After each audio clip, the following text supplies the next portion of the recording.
En el año 64 después de Cristo se encendió Roma, la gran ciudad de Roma. Fue totalmente consumida en llamas en un holocausto de fuego. Las calles eran angostas, los edificios de madera, y el incendio se propagó rápido brincando de edificio al edificio. Los romanos creyeron que Nerón, el emperador, fue responsable por el fuego. Él quería construir una ciudad nueva, entonces creyeron que la quemó a propósito. Se fueron todos sus templos paganos, sus ídolos de la casa, junto con las casas. Todo se fue y todos estaban virtualmente en la calle sin nada. La amargura fue profunda, con deseos de venganza. Nerón necesitaba un chivo expiatorio para desviar la atención del pueblo hacia él. Públicamente culpó a los cristianos de haber quemado a Roma. Los cristianos ya eran víctimas de odio y desprecio. También los cristianos no eran populares porque dividieron a familias. Cuando uno aceptaba a Cristo, el otro no. Cristianos hablaban de un tiempo cuando la tierra se disolvería en llamas y así era fácil creer que habían iniciado este incendio, tratando de cumplir su propia profecía. Se vieron los cristianos como opositores a la sociedad. Lo que empezó aquí se desarrolló más tarde en una plena persecución donde el odio contra los cristianos se volvió en la política normal. La cuestión de si un hombre era cristiano o no fue parte fundamental de su condenación judicial. Por 200 años, la persona que siguiera a Cristo debería contar el costo y estar preparado de pagar ese costo con su libertad o aún con su vida. Esta epístola probablemente fue escrita en el tiempo cuando ese periodo de 200 años de persecución severa apenas empezaba. A ver, a 1 Pedro 4:12, nos sorprendemos la palabra de Pedro. Amados, no os sorprendéis del fuego de prueba que os ha sobrevenido. Pedro los estaba llamando a su atención al tercer indispensable en tiempo de crisis: el sufrimiento y la reacción del creyente a ello. Nos da 4 características esenciales de una reacción apropiada para cristianos que sufren por causa de la justicia, si van a salir triunfantes. También nos ayuda a tratar con el sufrimiento por causa de justicia en nuestras propias vidas. En primera instancia, Pedro dice que tenemos que esperar el sufrimiento. Mire lo que dice en 1 Pedro 4:12. Amados, no os sorprendáis del fuego de prueba que en medio de vosotros ha venido para probaros, como si alguna cosa extraña os estuviera aconteciendo. La persecución para el cristiano es inevitable en varias formas. Lo mismo dicen otros que han escrito parte del Nuevo Testamento. En 1 de Juan, capítulo 3, versículo 13. Hermanos míos, no os extrañéis si el mundo os aborrece. El apóstol Juan en una de sus cartas dice: hermanos, no es cosa extraña. Segunda de Timoteo, capítulo 3, versículo 12. Y también todos los que quieren vivir piadosamente en Cristo Jesús padecerán persecución. Vidas santas en un mundo inmundo confrontan este mundo y el mundo no les gusta. La santidad misma es una ofensa al mundo y a proclamar el nombre de Jesús volvemos doblemente ofensivo. Ese es el precio de ser un seguidor de Cristo, un discípulo incondicional de Jesús. Es inevitable que el cristiano sufría por persecución por causa de la justicia. Es decir, sufrir porque es un cristiano o sufrir porque proclama el nombre de Cristo. Este sufrimiento podría incluir difamación o aún oprobio. Puede ser acusaciones falsas y rechazo por los hombres. Puede ser latigazos o aún odio. Puede llegar hasta martirio, hasta quitarle la vida. Cárcel, tribulación y problemas de todo tipo nos esperan. Es lo que el cristiano soporta en una cultura que no es cristiana. Es sufrimiento que les cae a los cristianos en un mundo caído. Entonces, dice Pedro, no nos debe sorprender, más bien debemos esperarlo. Analicemos ese versículo. Primero, Pedro quiere recordarnos que al esperar esa persecución, estamos amados en medio del sufrimiento. Mire lo que dice, inicia versículo 12, amados. Literalmente los que son amados, es una palabra de ternura, de compasión, de afecto, de preocupación. Es un recordatorio de parte de Pedro que son amados por Pedro. Y aún más que eso, son amados por Dios. Es un consuelo profundo en medio de la persecución. Podría ser una tentación y muy fácil pensar en medio de la persecución severa bajo el reino salvaje de Nerón de cuestionar el amor de Dios. ¿Dios realmente me ama? ¿Por qué me pasa esto? Esto no me parece amoroso. Pedro les asegura que todavía son amados por Dios y son amados por el apóstol también. Dice, amados, no os sorprendéis. No se maravilla lo que le están persiguiendo. Que la vida, no se sorprende que la vida sea difícil. Que se le rechacen su testimonio. El sufrimiento va de mano con el cristiano. No es extraña. Dios nunca nos promete inmunidad de sufrimiento. Más bien lo promete. Muchos quieren vivir bajo la ilusión de que si profesa a Cristo, si nombra a Cristo y si sirve a la iglesia, entonces Dios va a eliminar todas sus dificultades, toda su adversidad, todo su dolor, toda su persecución. Pero hermano, eso no es cierto. La presentación del Evangelio no es que Jesús quiere que uno sea feliz, gozoso, en paz, o que resuelve todos sus problemas y hasta que sea próspero, rico y saludable y todo esto. Más bien, la presentación del Evangelio es que usted, la persona sin Cristo, desesperadamente necesita a que Jesús le salve, porque está camino directo al infierno eterno. Usted tiene esa elección. Puede sufrir por la eternidad en el infierno o puede aceptar a Cristo y sufrir aquí en la tierra por un tiempo. Amados, no os sorprendéis del fuego de prueba que en medio de vosotros. Literalmente fuego de prueba significa algo quemado. La palabra se usaba para un horno de prueba. Entonces dice, no se sorprende cuando yo le mete en el horno para derretirle.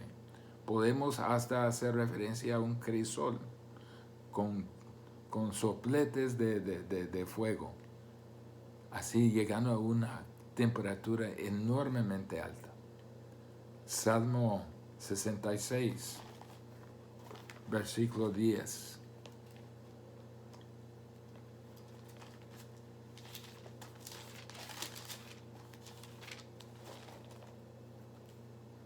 Porque tú nos probaste, oh Dios, nos ensayaste como afina la plata. Aquí vemos un símbolo de la aflicción que Dios ocasionó para hacer un proceso de refinamiento.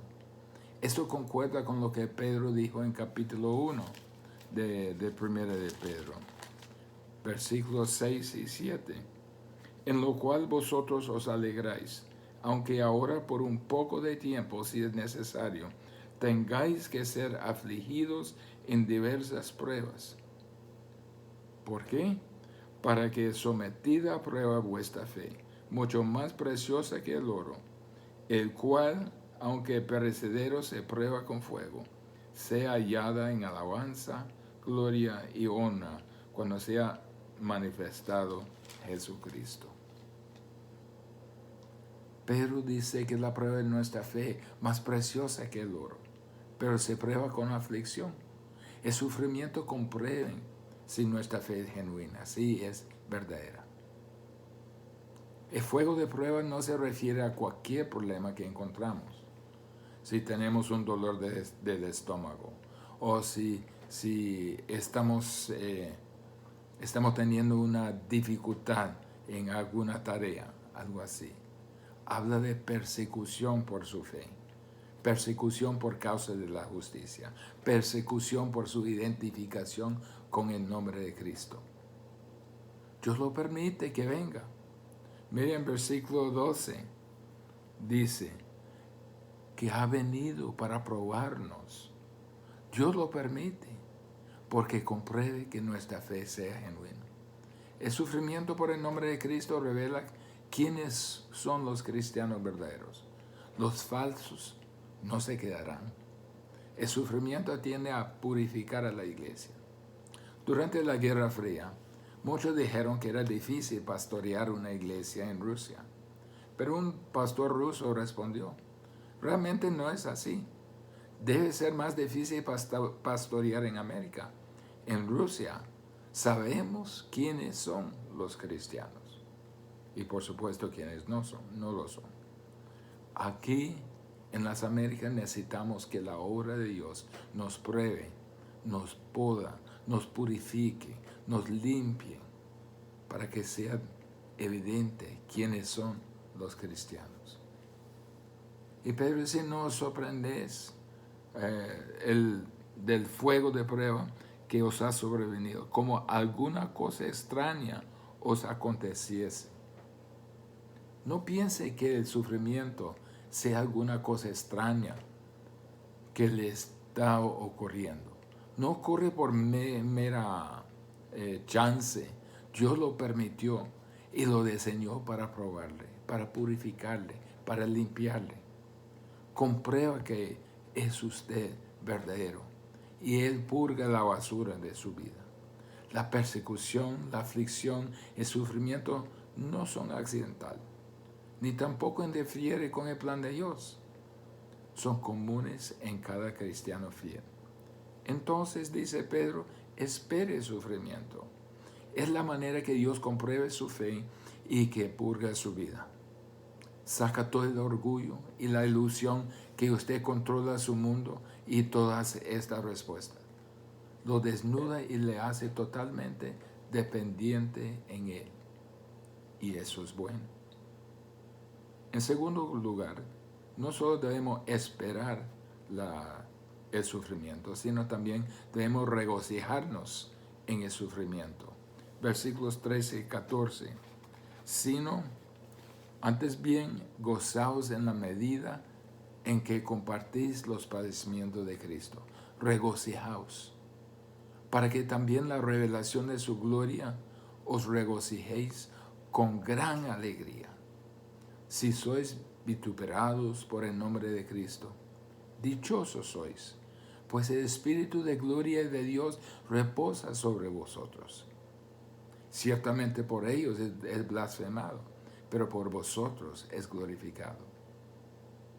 Pedro dice, el sufrimiento es inevitable, pero debemos no solo esperarlo, sino regocijarnos. Dice, regocijaos. Está en el tiempo presente y significa que sigue, que continúe regocijando todo el tiempo. Esta es la actitud que Dios quiere en nosotros, en medio de la persecución por la causa de justicia o por causa del nombre de Cristo. Mateo 5:10 en el Sermón del Monte decía, bienaventurados los que padecen persecución por causa de la justicia, porque de ellos es el reino de Dios. Y sigue en Mateo 5, versículos 11 y 12. Bienaventurados sois cuando por mi causa os vituperen y os persigan y digan toda clase de mal contra vosotros, mintiendo.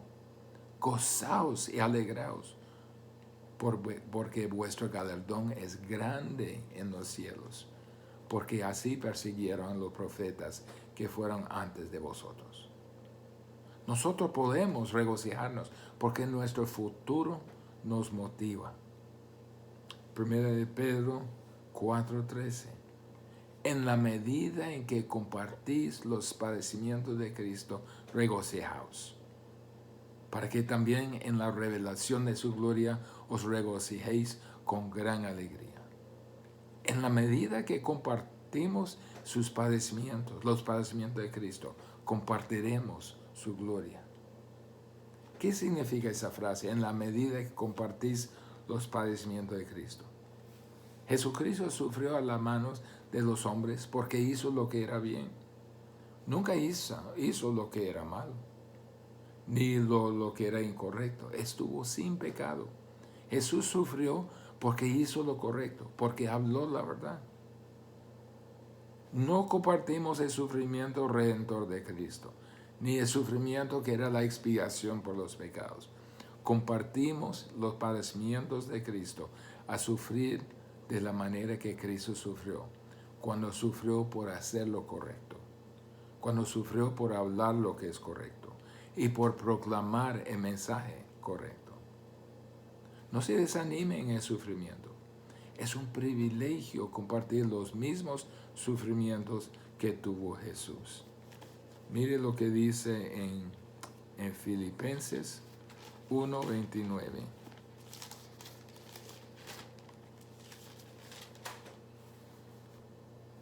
Porque a vosotros os es concedido a causa de Cristo, no solo que creáis en Él, sino también que padezcáis por Él. Ese es un privilegio.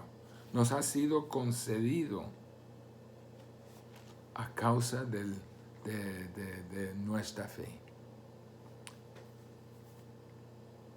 Tenemos el privilegio de sufrir con Cristo y por Cristo, para que también, dice Pedro en versículo 13, la última parte, para que también en la revelación de su gloria os gocéis con gran alegría. La revelación de su gloria es su segunda venida. Jesús es glorificado ahora en este momento, pero su gloria todavía no es revelada. Pero cuando venga en toda su gloria, regocijaremos con gran exaltación. Podemos regocijar ahora porque regocijaremos en gran manera en aquel entonces. ¿Sabe? Su galardón eterno reflejará el grado de su sufrimiento.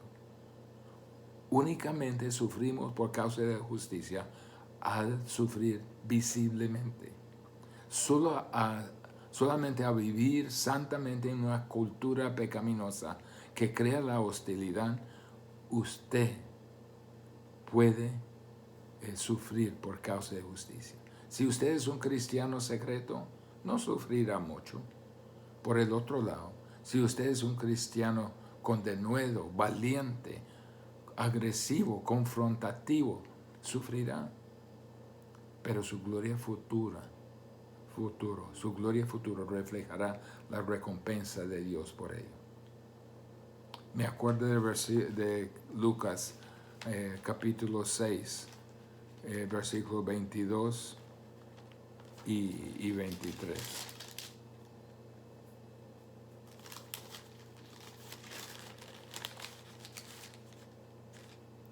Bienaventurados seréis cuando los hombres os aborrezcan y cuando os aparten de sí y os vituperen y desechen vuestro nombre como malo por causa del Hijo del Hombre. Gozaos en aquel día y alegraos, porque he aquí vuestro galardón es grande en los cielos, porque así hacían sus padres con los profetas. Podemos regocijarnos porque nuestro futuro nos motiva, pero también nuestro presente nos motiva. Mire el versículo 14. Si sois en este momento vituperados por el nombre de Cristo, sois bienaventurados porque el glorioso Espíritu de Dios reposa sobre vosotros. Si sois vituperados.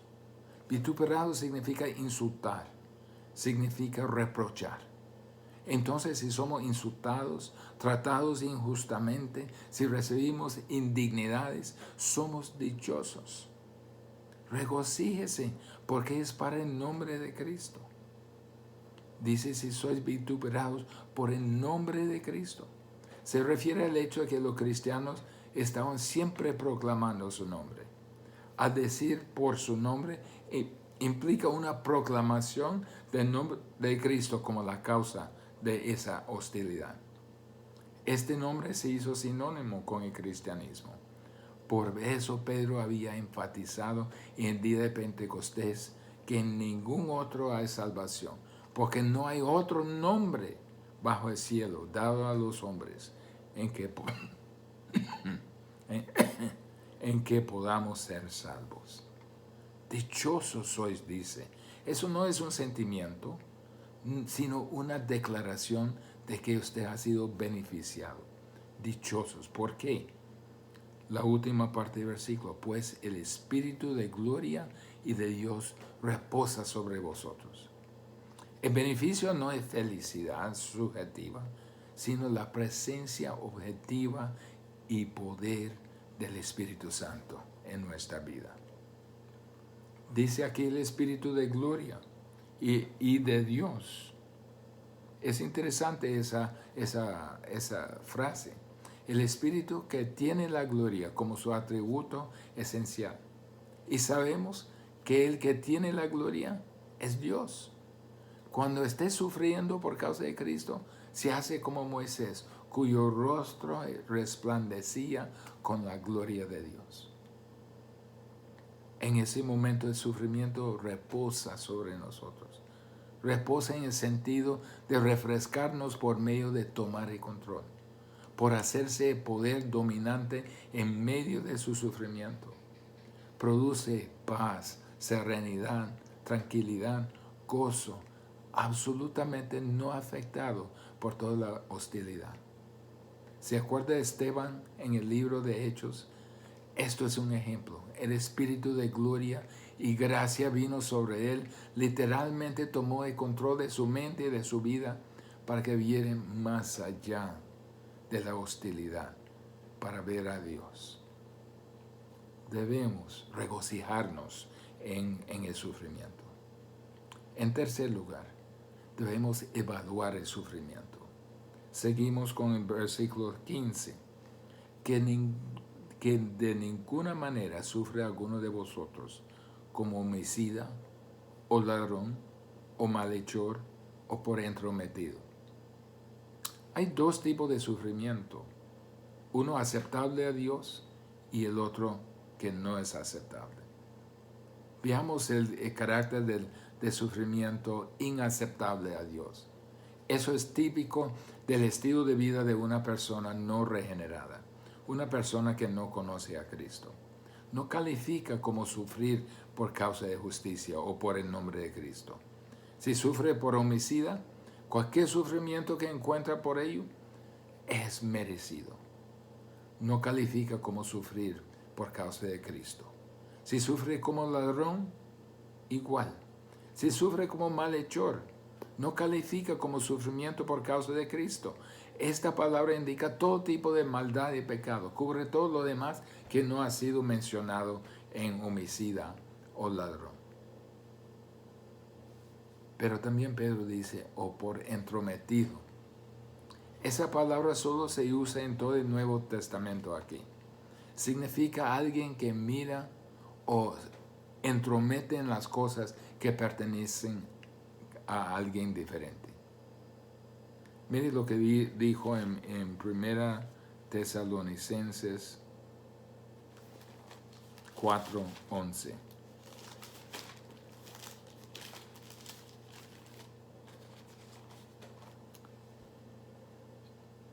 y que procuréis tener tranquilidad y ocuparos en vuestros negocios y trabajar con vuestras manos de la manera que os hemos mandado.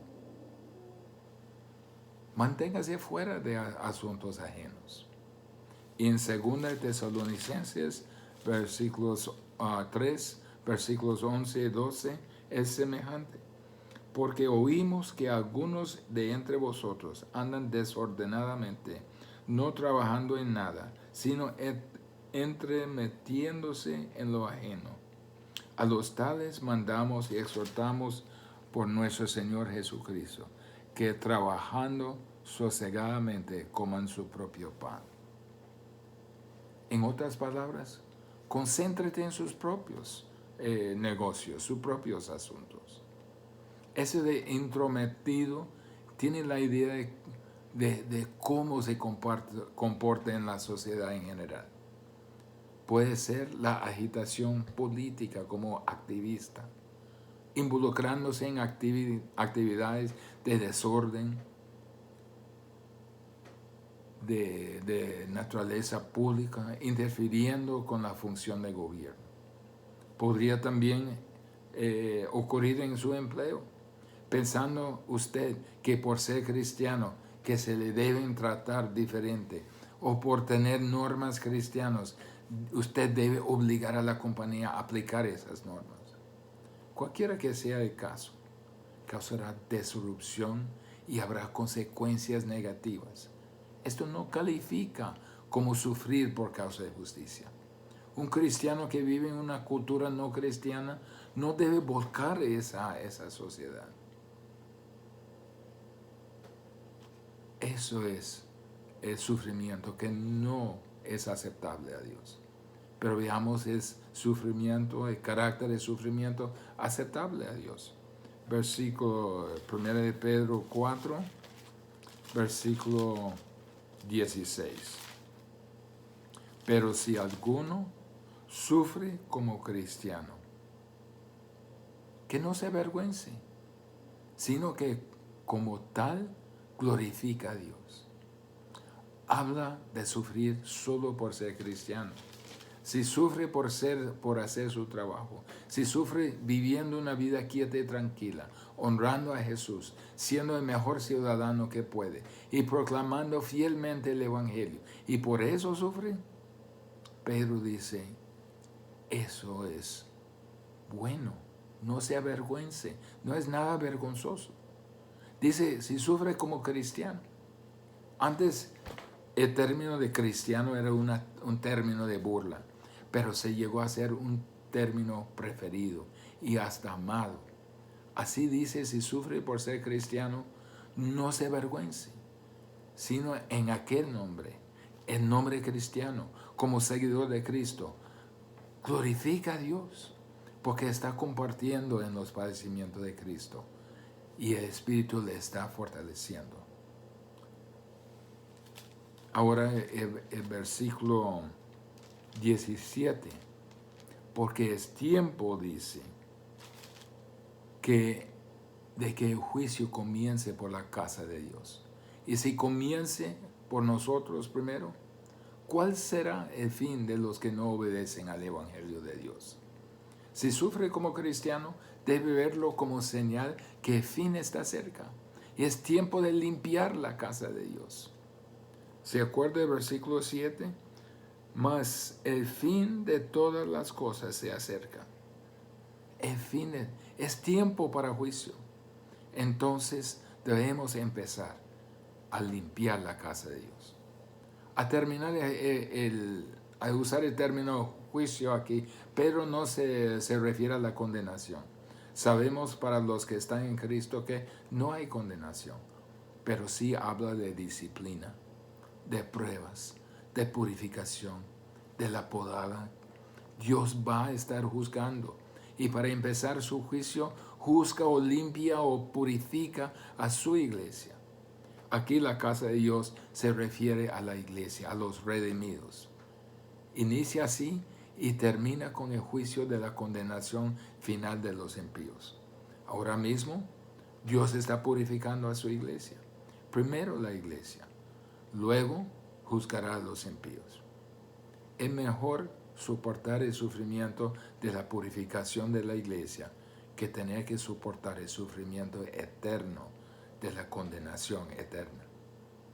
Pedro apoya con una cita de Proverbios en el versículo 18. Y si el justo con dificultad se salva, ¿en dónde aparecerá el impío y el pecador? Al decir dificultad, se refiere a la dificultad que la persecución trae al creyente. Si el justo con persecución se salva. Nuestra salvación nos trae persecución, nos trae dificultad. Es un juicio, una prueba disciplinaria, correctiva, instructiva, que nos impide cometer pecados dañinos. Ese juicio continuará hasta el rapto y más allá del rapto. Cuando Dios, después del rapto, redime una nueva generación de personas en la tribulación, ellos también sufrirán. Y si es tan difícil y hay tanto sufrimiento como cristiano, ¿cuál sería el hombre sin Dios? ¿Cuál sería del pecador? Los que desobedecen al Evangelio sufrirán un terrible juicio, condenación eterna. Serán echados en el lago de fuego que quema con fuego y azufre por los siglos de los siglos, donde el gusano no muere y el fuego no se apaga.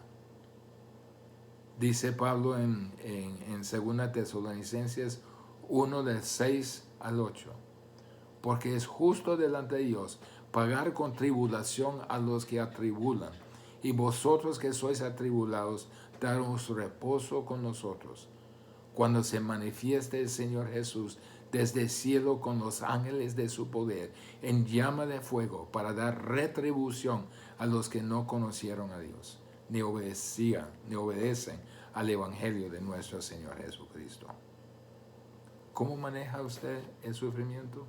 Espérelo, regocíjese en él, evaluarlo por lo que es. Es Dios limpiando y purificando a sus creyentes para que sean útiles, para que tengan mayor comunión con Cristo y para que tengan mayor peso de gloria. Ni se acerca terrible el sufrimiento y juicio que el pecador e impío sufrirán por los siglos de los siglos.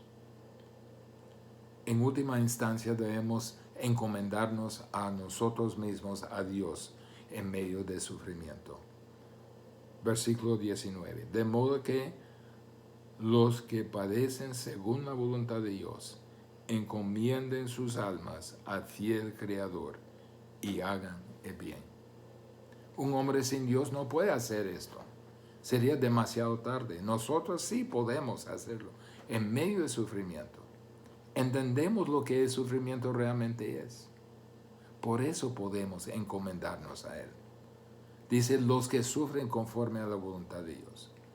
Estamos sufriendo conforme a la voluntad de Dios. Es su propósito para sus hijos. Podar, purificar, disciplinar, ablandar, hacernos más eficaz. Encomendar es un término bancario que significa depositar para salvaguardar sus bienes. A pasar por el sufrimiento, tome su alma y deposítelo con Dios. Dar su alma al fiel Creador. La palabra alma significa toda su vida, todo su ser, su persona. Le encomendamos a nuestra alma al fiel Creador. Él es más capaz de llenar nuestras sociedades. Por ser fiel, podemos confiar todas nuestras necesidades en Él, porque Él es fiel a sus promesas. Y la última frase, y hagan el bien. Eso es exactamente donde debemos estar. Sufrimos encomendando nuestras almas al fiel Creador y hacer lo correcto. Otra manera de decirlo, mientras hago el bien, acepto lo que viene. Ningún abandono, solo obediencia, compromiso y fidelidad.